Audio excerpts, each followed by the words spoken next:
Pasado alas 9 ng gabi nang huminto sa isang printing shop ang dalawang menor de edad na yan sa Valencia Street sa Santa Mesa, Maynila noong January 12, 2026, magpapa-cash in daw sila ng pera sa e-wallet. Sa halip na magbigay ng numero, isang QR code ang ipinakita ng lalaking nakaputi na iniskan naman ng staff ng printing shop. Ilang saglit lang, isang text message umano ang pumasok sa cellphone ng tindahan na nagsasabing na-ilink ang kanilang e-wallet sa isang e-commerce app. Ayon sa staff, 47 pesos lang daw ang nakalagay sa QR code na nabawas sa balance ng e-wallet ng tindahan. Hindi raw nag-alala ang staff noong una.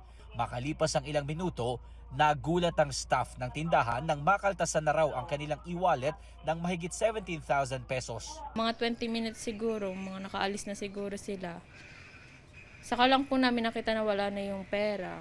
Meron din po kaming ganyan, 30,000 din po nabawas. Pero yung pong mga yon nang hingi naman ng OTP. Ito po ngayon, hindi talaga nang hingi ng OTP, kaya kampante po ako na hindi makukuha yung pera. Sa backtracking, nakita sa CCTV ang dalawang menor de edad na parehong nakaangkas sa dalawang motorsiklo na galing ng Magsaysay Boulevard at pumasok sa Valencia Street. Pagkahinto sa Valencia, lumapit sa isang motor ang binatilyong nakaputi. May kita pa sa CCTV na tila may itinuturo ang driver sa kanyang cellphone bago ito ibinigay sa binatilyon, agad namang naglakad papunta sa printing shop kasamang isa pang binatilyong nakaitim.